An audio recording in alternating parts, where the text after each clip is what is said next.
أعوذ بالله من الشيطان الرجيم بسم الله الرحمن الرحيم الحمد لله رب العالمين والعاقبة للمتقين والصلاة والسلام على رسوله الكريم محمد وعلى آله وصحبه أجمعين أما بعد السلام عليكم ورحمة الله وبركاته хөрмәтле хозур туба тамашачылары. Эфирда имамнан сарык тапшыру бара. Сездән килеп биргән сорауларга шушы студиябызда имамнарыбыз, остазларыбыз белән җавап таба торган тапшыру. Әгәр дә ланты сорауларыгыз каламыз, әлбәттә, аларны шушы безгә юллый аласыз. Иншалла, аларны җиткереп, шушы студияда карарбыз, тикшеребез, өйрәнербез. Хөрмәтле тамашачыларыбыз, инде бүген бездә кунакта Казаныбызның Гадел мәчетенең имам хатибы Рөстәм хәзрәт Бакиров. Рөстәм хәзрәт, ассаламу алейкум ва рахматуллахи ва баракатуһ. Ва алейкум салам ва рахматуллахи ва баракатуһ. Инде Раббыбыз Аллаһ шушы тапшырубызны сезгә дә, безгә дә файдалы кылсайды, бигрәк тә безнең тамашачыларыбызга, сезгә дә, безгә дә тел ачкычлары биреп, инде иншалла Аллаһка бер якыная торган гыйлемнәр алып чыгарга насыйп итсәйде. Амин. Иншалла. Рөстәм хәзрәт, бүгенге тапшыру ул бераз гына шундай авыррак тапшырулар булар инде, Алла бирсә, чөнки темасы үлем, мәетне җирләү, бәлки бераз гына барзах темасына да кирип китербез. Инде сораулар бик күп килде тамашачыларыбыздан, ләкин аларга киришкәнче, гомумән нәрсә ул үлем? Дин ягыннан нәрсә ул үлем турында уйлану? Чөнки пәйгамбәрбез үлем турында еш искә алыгыз дип әйтә, ни рәвешле искә алырга кирәк аны, ничек искә алырга кирәк аны. Менә гомумән бер шундый кириш өлеш буларак үлем турында сөйләшеп китсәк иде. Бисмиллаһир-рахманир-рахим. Ассалату вассаламу аля расулина ва аля алейхи ва сахбе аҗмәгин. Әлбәттә, Аллаһ Тәгалә безгә берничә бүләк бирде. Аның берсеннән берсе акыл, берсе җан. Шушы акылга керә галимнәребез әйтә, нәфсенә кертеп була акылга. Нәфскә кертеп була инде шайтанны да, чөнки ул бик акыллы. Шушы акыл дип алсак, шушы якны инде. Әлбәттә, менә бу дәресебез, бу өлешебез үлем дигән инде. Нәфскә бик ошамай торган, нәфскә бик килешмәй торган һәм нәфс бик яратмай торган мәсьәлә. Дин китапларында бу бар. Пәйгамбәрбез әйтеп калдырган, алейһиссәту вассалам, үзегезнең әгәр дә Аллаһ Тәгалә якынайтасы килсә үлем турында уйлагыз. Андый хәдисләребез, киңәшләребез бар. Шуңа да иң беренче мәсьәлә монда киңәш итәсем килә. Әгәр дә шушы бүгенгесе тапшыруны кем карый, шушы үлем мәсьәләсе каралы, бу бит авыр мәсьәлә дип уйласа, белегез, бу нәфс әйтә. Чөнки җаныбызга ул бер нәрсәсе дә юк.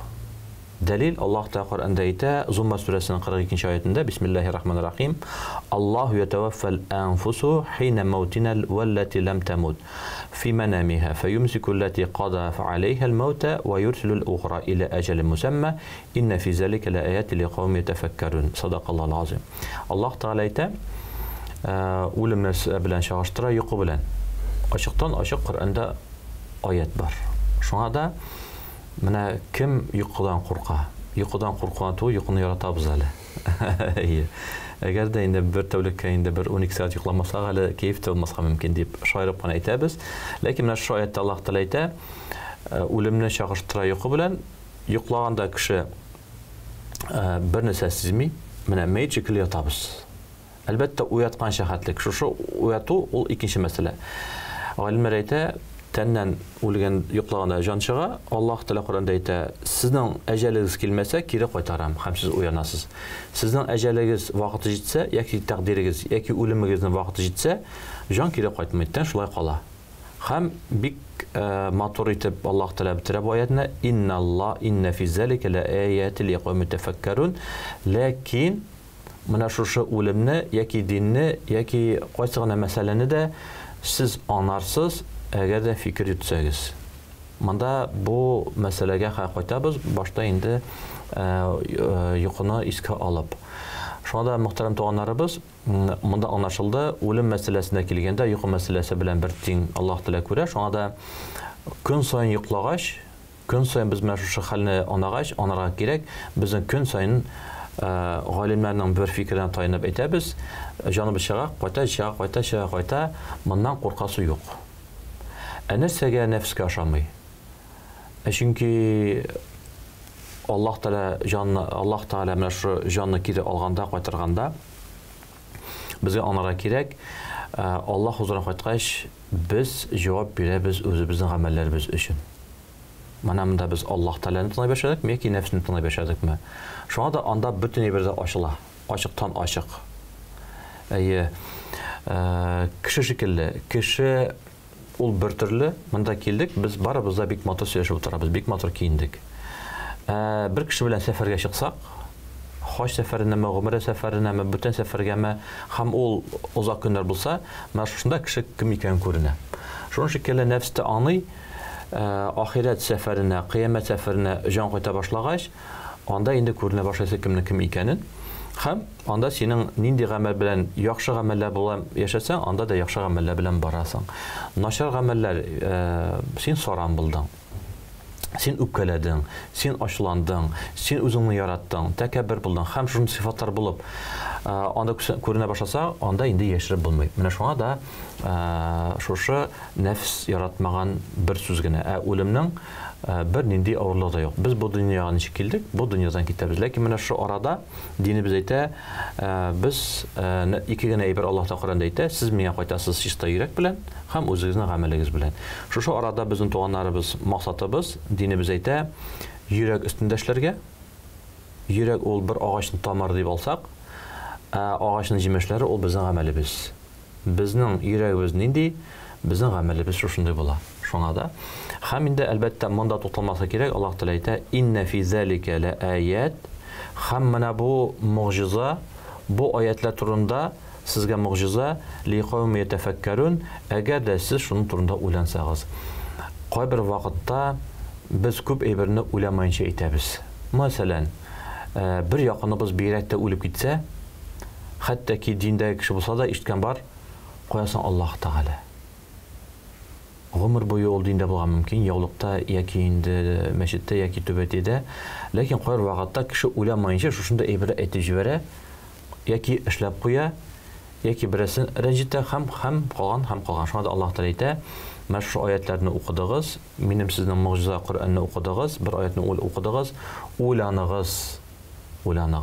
Бу беренче. Икенчедән инде галимнәребез әйтә, ли кавми ятафаккарун дип әйткәч инде, моның турында уйланыгыз, нәрсәгә уйланыгыз? Моның турында уйлангачтан соң үзегездә кулланыгыз, ансы бар әле. Үзебездә кулланырга кирәк. Менә бүген үлем темасы башладык та, менә бик матур тапшыру булды. Шушындый сорау булды, шушындый җавап булды хәзрәттән. Туктале, күршегә барып әйтим әле. Моңа барып әйтим әле. Менә безнең авыл мулласына барып әйтим әле. Менә бит менә шулай юалар икән, яки кәфене аның өчен түгел берүк. Монда Аллаһ Тәгалә әйтә, һәр бер аят ишеткән кешенең үзенә, үзебезгә барып кешене шиметергә, тәнкыйтьләр өчен түгел. Шуңа да тагын бер мәртәбә әйтәм, бу аятта һәм бик күп аятларда Аллаһ Тәгалә әйтә, уйланыгыз. Уйланыгыз, менә үзегездә ничек кулланасыз дип Алла. Шуңа да үлем мәсьәләсе турында туганнар без бер дә куркыга түгел, көн сайын йомшак кына дип әйткәндә инде үлеп кайтабыз дип әйтсәк тә була, җан китеп кайта.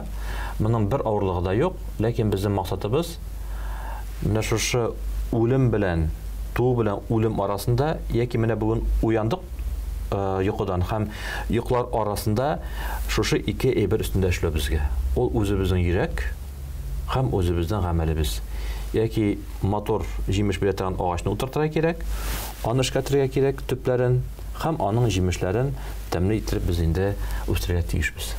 Гомумән инде үлем турында сөйләшә башлагач, шуннан да әзрәк кенә шул ахират турында уйлана башлыйсың, үзеңнең үлгән туганнарың турында уйлана башлыйсың, үзеңнең үлемең турында күз алдына китерәсең, ничек кайтырбыз, ничек җавап бирәбез, һәм минемчә бу теге дөрес тә.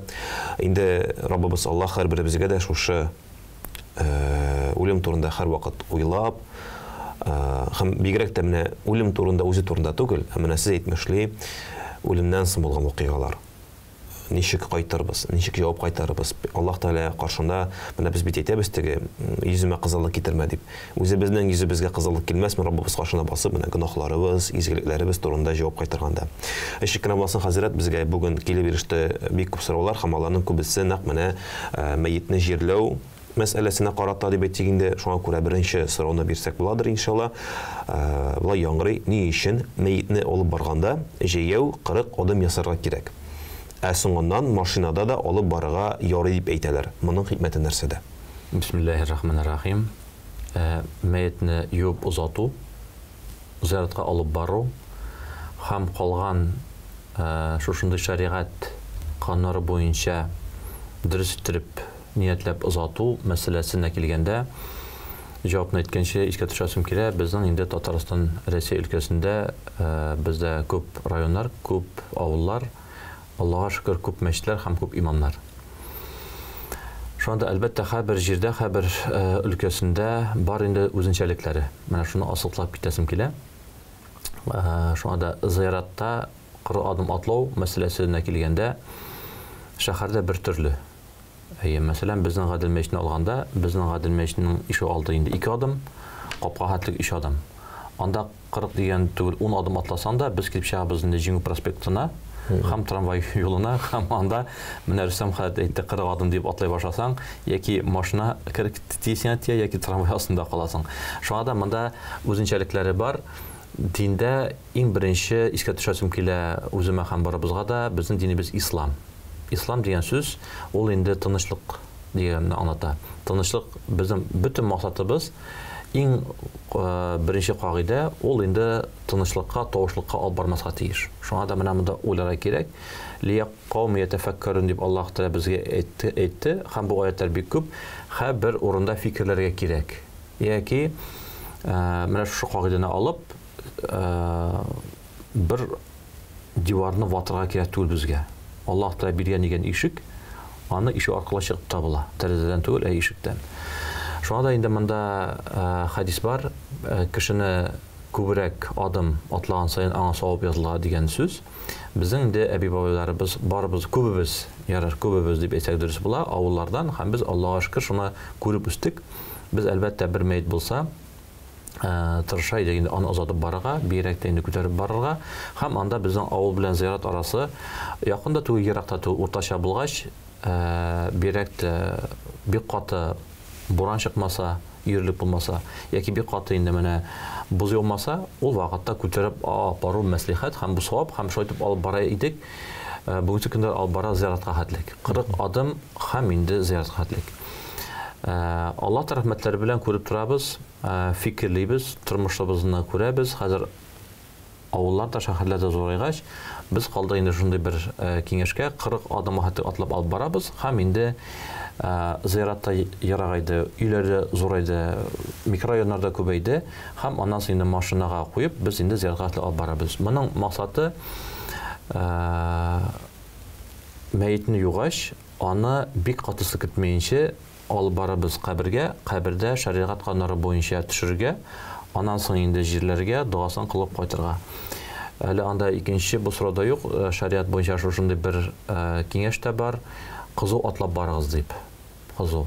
Минем үзем күргән бар шәхсән, гомергә хаҗга баргач, һәр бер намаздан соң җиназа намазы дип игълан ителә, ас-салату җиназа дип.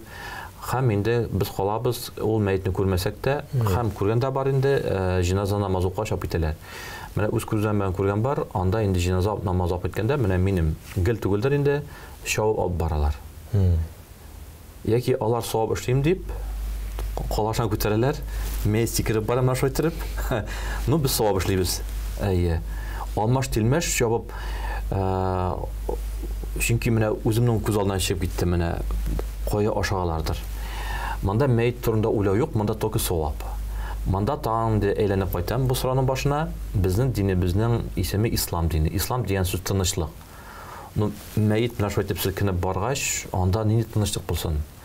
Әлбәттә тәннән җан чыккан, ләкин тәннән җан чыккач та ул шүп түгел. Тәннән җан чыккач ул шүп кенә булса, аңа хөрмәт булмаса, без аны юмас идек, кәфенләнмәс идек, тәмле хушбуй сипмәс идек, лифафа изарга яки кәфенлеккә төрм, яки анда ибелә булмас иде. Шуңа да тынычлык булырга тиеш, хөрмәт булырга тиеш, бөтен бер, хәтта ки бер төккә дә.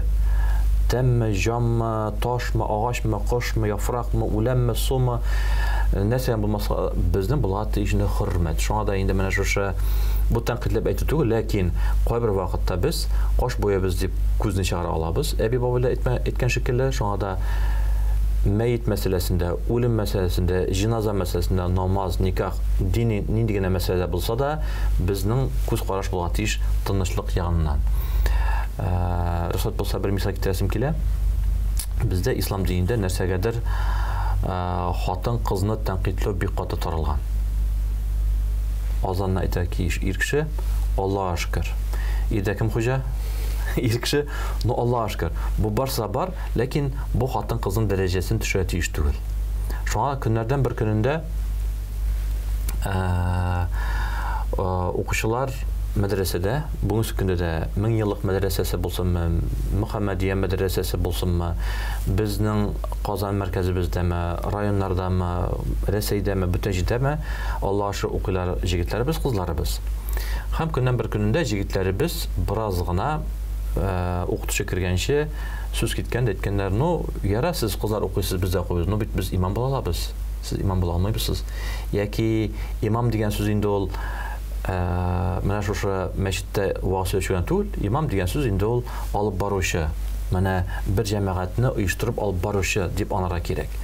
Тагын инде теге турыдан түгел әйттек бит, ишек бар. Ишектә бар, ишектән йөрәк гел без диварны шакып кына торып мәслихәт юк. Аллаһ рәхмәтләре белән устаз керә, бу сүзне ишетми һәм бу башлый хатын-кызлар турында бер мисал. Менә Аллаһ Тәгалә бит ошо туры китерә.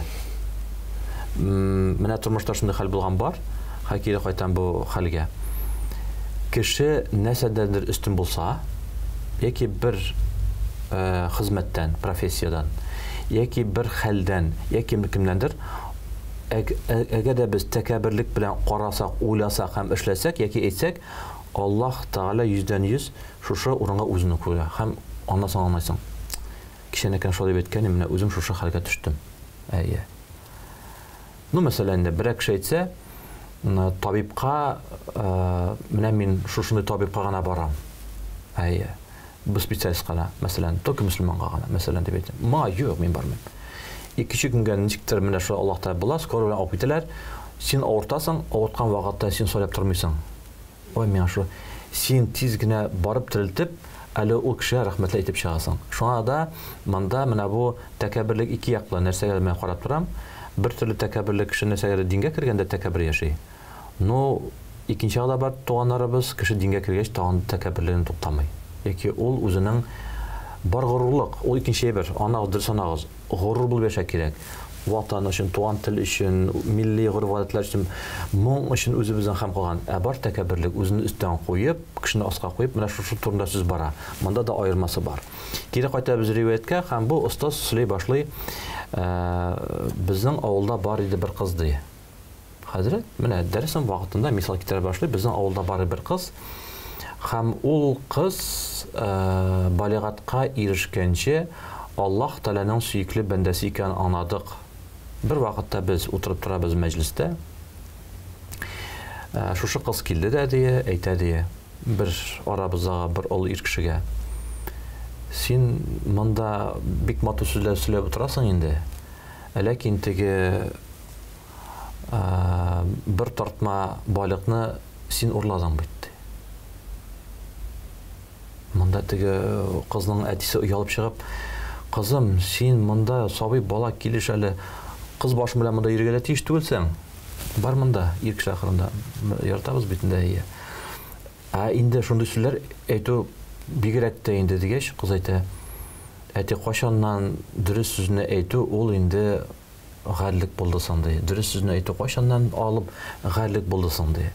Ул аны үзенең алмагач төбендә күмеп куйды. Аны бакчасында бер генә алмагач була. Күңелдә барбер уянды. Теге кеше кызарды. Чыгып карадылар. Шунап та авылда юылган бер кешенең бер тартма байлыгы шушы килеп чыкты. Беренче көндә ди хәзрәт әйтә, бу кызны барыбыз яраттык ди. Кара әле Аллаһ Тәгаләдән бирелгән сәлат, бу үзе дөрес яши, әтиәнесе дөрес яши, һәм дөресне сөйли. Әйе. Ну бер вакыт үткәч ди моны яратмай башладык ди. Нәрсәгә? Чөнки бу бөтен кеше турында дөрес сөйли башлады.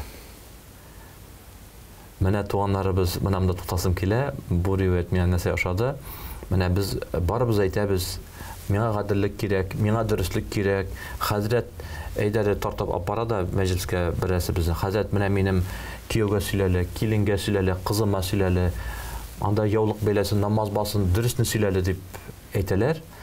Ләкин килен, кияү, кыз ир хатынга иткәнче ул кешенең үзе турында дөрес сөйли башласак барыбыз да күрә белеп инде. Күрә белеп дип әйтмәйбез яки күр. Ошар иде микән, юк микән, менә монда бер мәсьәлә бар инде. Шуңа туганнарыбыз бу хәзрәт дәвам итә. Балигатка ирешкәч, бу кызның күңеленә мәхәббәт хисе керде ди. Бу кыз менә шулай әйтә, дөресен сөйли, туры килә барсы да, берсен сарыгы юлса әйтә, менә бу чалып ашады бит. Әйе. Берсенең киеме югалса, менә бу. Ну, күп анасым бүтән кешедә гаит бар бит. Бүтән кешедә бүтән кеше турында сөйләгәндә ул кызны ярата иде. Аларга да килеп сөйләй башлагач, син нәрсә аныкын алдың дигәч, ошатмай башлады чындырслыгын. Балигатка ирешкәч, бу кызга Аллаһ та күңелен мәхәббәт бирде ди. Һәм менә бу кыз мәхәббәт биргәч, бер нәрсә дә әйтмәйде ди, аннан килеп сораганча хәтлек. Дип бу риваят бетә. Һәм теге җегетләр бу бит инде мәдрәсә турында сүз бара. Һәм әйтте, хәзрәт, син безне инде булмаган хәлләр сөйләйсез инде. Менә хатын-кызлар шунда әйбәт, Аллаһ Тәгалә аларга да шушындый бер яктылык, нур, хикмәт, нигъмәт бирә дип ти. Ул әйтә, менә шушы безнең инде икенче дәрес шушы Сүлия дигән абыстай ул безнең дия. Без шушында барып үткәрә тиешбез дия. Һәм икенче дәресендә мин сезне шунда алып барам дигәч, теге җегетләр дә инде шып калдылар. Монда инде нәрсә әйтәсебез килә? Аллаһ Тәгалә мәйет мәсьәләсендә катнаша җан. Әйттек, җан, тән һәм акыл. Һәм Аллаһ Тәгалә Коръәндә әйтте, җан турында мин сезгә бик әз мәгълүмат бирдем ди. Шуңа туганнарыбыз, менә шушы мәйет, үлү, якыннар бигрәктә, кадерле кешеләр, бала булсынмы, кем генә булсын да, ул мәсьәләдә без җавап эзләсебез килә. Ләкин шын дөрес җавапны ишетергә әзерме, юкмы, менә ул мәсьәлә бар әле бездә. Шул җавап. Шуңа да инде Аллаһ Тәгалә безгә җибәрде пәйгамбәребезне, Мөхәммәдне галәйһиссәлату вассалам. Без аны әйтәбезне яраткан пәйгамбәребез. Чөнки бу кызда мәхәббәт киргәч, менә ничек дөресне уже сорасылыгын әйтә башлады. Бөтенсенә дә сөйләмәде. Чөнки дөреслек тә ул мәхәббәтсез, ул бер наданлык. Бер наданлык дип әйтәм. Чөнки менә бөтен кешегә барып шулай дип әйтү инде. Ә мәхәббәт белән бер галимнең бик матур сүзе бар. Мәхәббәтсез дин фанатизм. Син диннең һәр аятын, һәр бер хадисен, һәр бер киңәшен йөрәк мәхәббәт аркылы чыгарсаң гына, ул була инде менә бу тере дин. Ә мәхәббәтсез генә без күргән бар, кешенең гыйлеме бар, диндә ул әтәнсе диндә түгел. Ул әтәнсенә чыгып китте. Әтәнсе белән сөйләшмәй, һәм нәрсәгә? Мин әйбәт, мин намазлы. Чөнки монда әтәне яратмый. Әйе. Әниләрнең аясында җәннәт булгач, әтәне рәнҗитеп син кайда барасың, энекәш, яки сыныкәш. Шулай бит инде. Шуңа да инде менә монда күңелебездә мәхәббәт булса, без инде аңлый башлыйбыз. Ул мәхәббәт ул кем ул? Мәхәббәт безнең җан. Чөнки тән ул без беләбез инде кием. Киемне кидек, озаграк кигән саен ул бузыла, бөгәрләнә. Озаграк яшәгән саен безнең инде зыйшыклар чыга инде.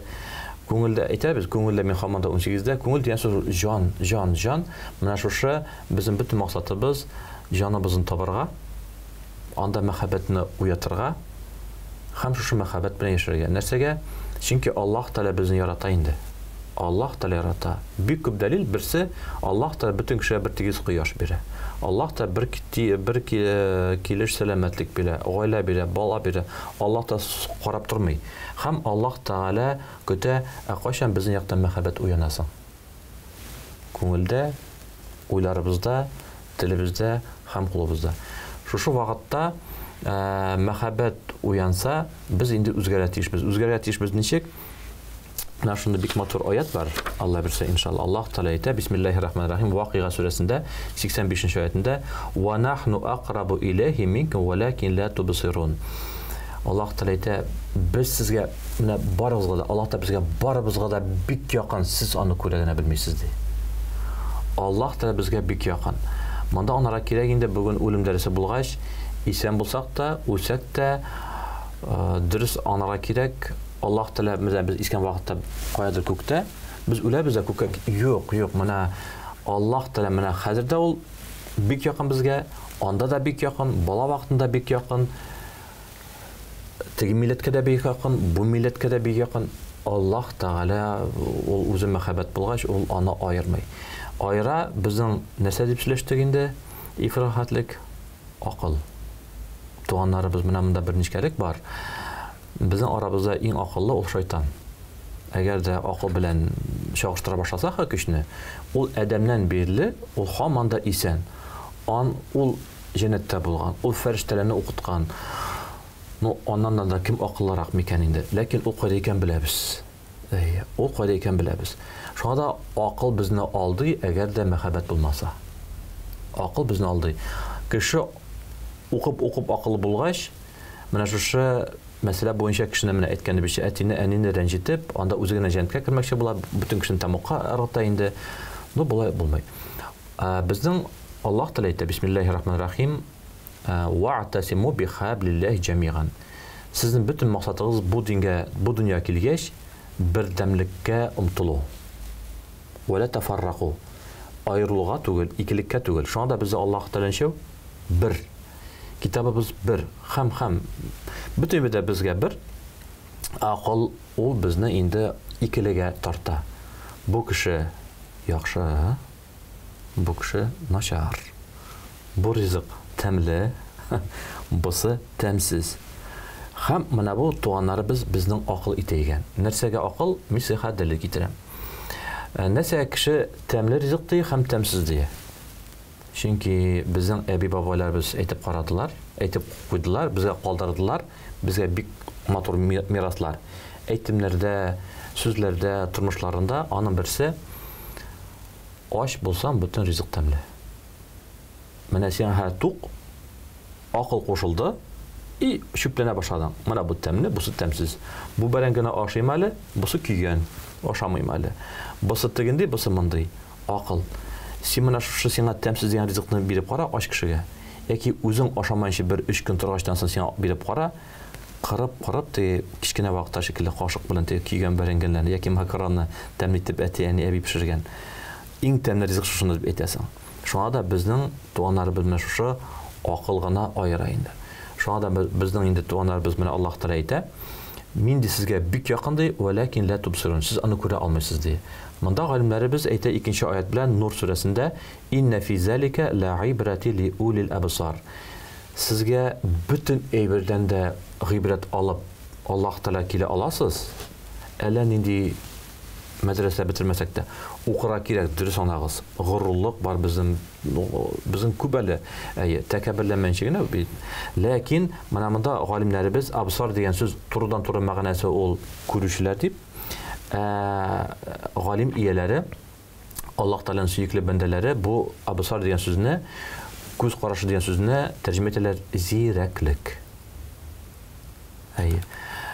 Нәрсә әйтәсем килә, ничек анага кирәк? Аллаһ та безгә якын ди, ләкин сүз күрмәссез. Күрмәссез дигән сүз моңа күзе турында гына Аллаһ Тәала әйтми. Менә шундый тапшырулар, кирәкле тапшырулар барып, монда сорауга җавап биреп, кемдер экранның тыягында үзенең сорауына җавап ишеткәч, ул әйтә: "Кара әле, күзләр ачылып китте." Аның күзе һаман да ачык. Ул маңгай күзе. Монда бара бөтен мәгълүматлар турында инде. Яки шушы хис, яки йөрәк, яки күңел турында күз ачылып китте. Шуңа да Аллаһ Тәала әйтә: "Менә шушы зирәклек булса, бөтен әйберендә син анысың һәм күрәсең" ди. Мәсәлән, нәрсә турында Аллаһ Тәала әйтәсе килә? Бер мисал китерәм, чөнки Коръәндә дә Аллаһ Тәала "Мин сез анасын өчен мисаллар китердем" ди. Бер кешенең хыялы була. Гомердә аның була максаты, 3 максат. Бик каты дәрәҗәле акчалы эшкә кереп эшләү. Бу гадәти хәл, моннан оятсы юк. Хәләл булса, ничек кереп эшләмәскә? Чөнки ул байлык белән син хаҗга бара аласың, закат түләй аласың, курбанчыла аласың, гаиләгә нигез аласың. Гадәти хәләл максат бернинди оятта юк. Нәрсә кабер кеше инде кыйынсыган була юк. Хәләл булса бернинди кете юк. Беренче максаты яшь җегет аңлап була яхшы эшкә кереп үзенең университет укыган инде. Яхшы акча алырга. Икенчедән инде яхшы гаилә корырга. Яки булган түл, яхшы хатын табырга. Һәм өченчесе инде бөтен дөньяга дан таратырга, ләкин яхшы яктан. Но бу җегет инде әле акылы эшли торган була. Һәрберсендә кушымчасы бар яхшы. Теге акчаны түгел, эшкә түгел, яхшы эш. Хәерле дип әйтәң. Хәерле. Хатын түгел, хәерле яхшы хатын кыз. Дан тарату начарга түгел, яхшы якка тарату. Һәм әлбәттә сезнең безнең шикелле дua кыла инде. Дua кыла. Бир. Я Раббым, бир. Риваятның азагында анарсыз. Шуңа да чөнки менә монда үземдә Ленар туганда бар без дua кылабыз, Аллаһтан сорыйбыз. Күзне ачканча сорый башлыйбыз инде. Күз йомганча алты. Бир. Кайчан үзебез бирә башларбыз инде, мә дип инде. Менә бир дип инде дua кылганда инде ансы аерым бер дәрес, дua кылу тәртибе ансы инде иншаллах. Карап торбыз, яхшы кире кайтабыз бу риваяткә. Һәм бу ир кеше чыгып китә шушы көннән бер көннән. Яңа эшкә инде бара инде собеседование әйбергә, собеседование ул барып инде резюме белән барып сөйләшергә, күрешергә. Һәм шушы эшкә килеп җиткәндә бер кешегә офисның алдында инде кеше бер интеграта авырып, уфтанып инде, дип инде йөрәген тотып, бу китә инде, ярар инде мин ашагам шул дип киреп китә. Киреп китә, бара, бирә, сөйләшә, карыйлар, әйтәләр, гафу итегез, сез безгә ярамыйсыз. Буның кайфы төшеп китә. Урамнан бара, көн саен шушы бер урамнан бара инде ул. Мәсәлән, Казанда яшәгән кешегә инде баммын дип әйтәбез. Машина йөрмәгән, көн саен шунда урамнан бара, көн саен бер җирдән инде кофе ала. Һәм шушында сатучы кыз маңа әйтә, ничек хәлләре сөйләшеп китә, һәм моның бер уй килеп чыга. Бу мин белән сөйләшеп китте әле. Маңа нәрсә кирәктер дип, ашагам дип китеп бара. Дәвам итми. Өенә кайтып җиткәндә, капка төбендә инде бер олы яшьтәге кеше утыра. Ул да инде, хәерле көннәр, ничек хәлләрегез, утырыгыз әле, мин сезне көн саен күрәм монда. Сез һавагатта чиста, тартмыйсыз, ичмәйсез. По-моему, мәчеткә йөрисез, шушындай кеше.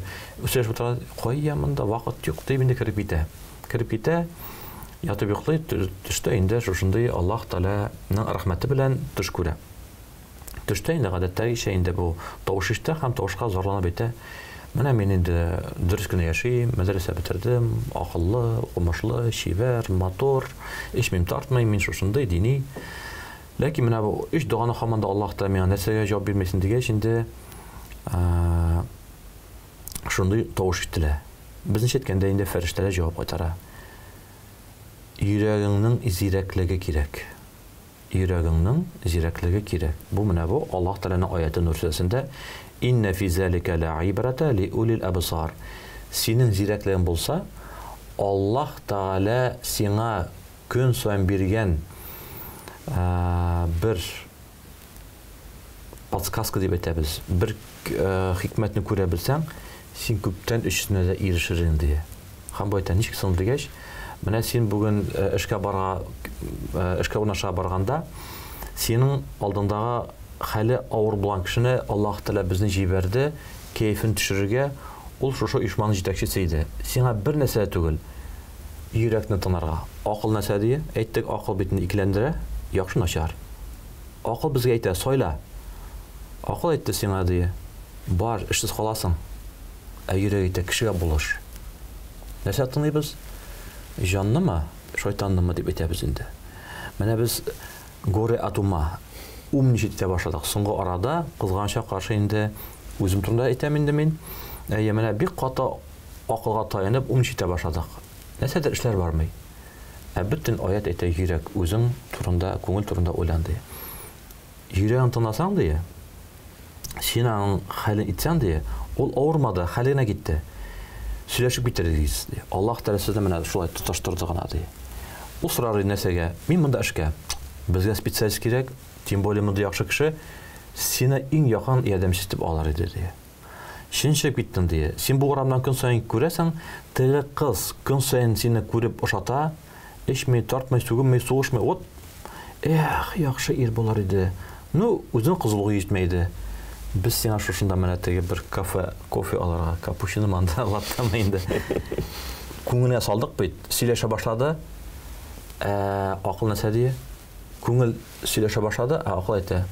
Бу кыз күп сөйләшә, нәрсә сораячак. Ярдәмме, акчамы, нәрсәме? Акыл кушылды. Исең китеп бардың. Ишек төбендәге ул инде китап язучы иде ди. Ул сиңа карап, күптән карап инде бик менә тарала торган китап язмакчы иде, һәм синең исемеңне белә язасына калды. Менә шушы фәлән турында бит инде бу китап, минем күрше турында бит тик менә. Син карагана вакыт юк дип китеп бардың ди. Аллаһ Тәгалә сиңа сорауга җавап кайтарды ди. Күңел зирәкле булмаганга кем гаепле? Бу сорау. Шунда мөхтәрәм туганнарыбыз, менә шушы тормышта яшәгәндә иттән уянып, кире йоклаганча хәтлек, бу тормышка килеп тәннән җан яки үлгәнчә хәтлек, безнең инде бер дугабызга Аллаһ Тәгалә 1000 җавап җибәргән көн саен. Көн саен бер дуа без сорыйбыз. Бер кеше сорар мөмкин.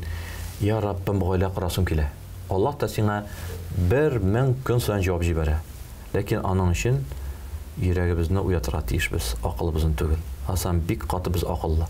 Бик каты акыллы нәрсә дип әйтәбез инде. Чөнки без сөйләнә башлыйбыз һәм үзебез сорыйбыз Аллаһтан хәерлесен, үзебез шушы хәерлне биргәч сөйләнә башлыйбыз. Без ярамай, без ошамай, без тегенди, без монда дип. Шунда әлхәмдүлилләһ шөкер, нинди теләгем бар, үземә һәм барыбызга да Аллаһ Тәгалә безгә биргәч үз өстебездә эшләргә, һәм менә шу күңелебезне уятырга, күңелебезне бетәбез, зирәкләребезне, һәм Аллаһ Тәгалә безгә бөтен сорауга җавап биргәндә күрә белү сәләтенә ирешергә насыйп булса иде дип әйтәбез инде. Чөнки Коръәндә Аллаһ Тәгалә Бакара сүрәсендә әйтә: "Күбегез күзе бар күрми, колагы бар ишетми, йөрәге бар сизми." Шуңа да ишетә белергә кирәк инде кош сорауларын. Ишетә белергә кирәк инде кеше сиңа тәнкыйть итсә дә, дөрес әйтеп төзәлергә кирәк дигәннәрен. Күрә белә кирәк, куеп яңгыр яуса да, туфракка кирәк. Кар булса да, дым кирәк дип күрә белергә кирәк. Һәм менә шушы йөрәкләребезне инде уятырга кирәк.